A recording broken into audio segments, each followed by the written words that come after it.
ప్రజల ఖ్యాతిని ప్రపంచానికి చాటిన గొప్ప మహానీయులు క్రీస్తు శేషులు స్వర్గీయ నందమూరి తారక రామారావు అని విద్యుత్ శాఖ మంత్రి గొట్టిపాటి రవికుమార్ అన్నారు. బాపట్ల జిల్లా కారంచేడు మండలం పోతినవారిపాలెంలో ఎన్టీఆర్ విగ్రహాన్ని మంత్రి గొట్టిపాటి రవికుమార్ ఆవిష్కరించారు. అనంతరం ఎన్టీఆర్ విగ్రహానికి ఎమ్మెల్యేలు ఏలూరి సాంబశివరావు, వేగశిర నరేంద్రవర్మలతో కలిసి పూలమాల వేసి ఘనంగా నివాళులర్పించారు.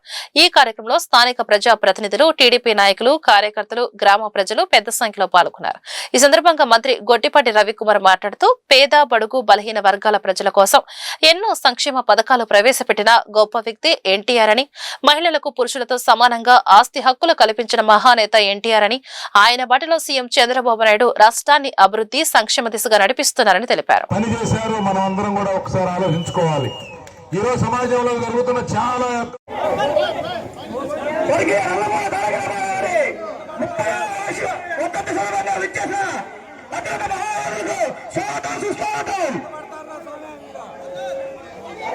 గురించి నేను పెద్ద చెప్పక్కర్లేదు. నా వయసు సరిపోతుంది. నాకంటే మీ అందరూ అనుభవంతులు, మీ అందరూ కూడా ఎన్టీ రామారావు గారి పార్టీలో పనిచేసిన వారు.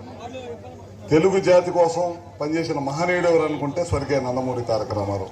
దాదాపు 45 సంవత్సరాలు అయింది పార్టీ పెట్టి. ఇప్పటికి కూడా చెక్కు చెదర్లా ఎక్కడ కూడా తెలుగు. ఈ దేశంలో కోటి సభ్యత్వం ఉన్న పార్టీ ఏదైనా ఉందంటే అది తెలుగుదేశం. ఇంకెక్కర్లేదు. కోటి సభ్యత్వం ఉన్న పార్టీ ఎక్కర్లేదు. ఒక్క మన కళ్ళు చూస్తే కోటి మంది మూసారంటే కొట్టుకుపోతారన్నమాట అవతల వాళ్ళు. అది తెలుగుదేశం పార్టీ బలం.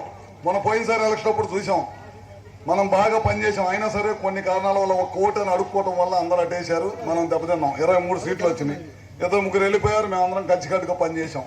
ఇందాక సాంబశివరావు గారు చెప్పారు, రైతుల పాదయాత్ర చూస్తుంటే మనందరం కూడా ఏ విధంగా వాళ్ళు సపోర్ట్ చేసాం మీ అందరికీ తెలుసు. అందరం మన అద్దం గురించి కానీ, పచ్చూరు, బాపట్ల, చుట్టుపక్కల ప్రాంతాల నుంచి వేలాది మందిగా వచ్చి మనం సపోర్ట్ చేసాం. తర్వాత మన మహానాడు పెట్టుకున్నాం. ఈ రాష్ట్రంలో ఎవరు పెట్టని విధంగా మన ప్రకాశం జిల్లాలో మహానాడు పెట్టాం. బ్రహ్మాండంగా 5 లక్షల మంది వచ్చారు మహానాడికి. మహానాడు చరిత్రలో ఎప్పుడు కూడా రానంత మంది మన ప్రకాశం జిల్లాలో చేశామండి. ఇట్లా కార్యక్రమాలు అన్ని కూడా మీ అందరిని కలుపుకొని బ్రహ్మాండంగా పనిచేశాం.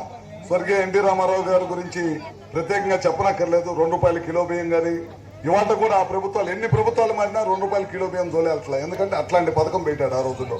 మహిళలకు ఆస్తుల్లో సమాన హక్కు.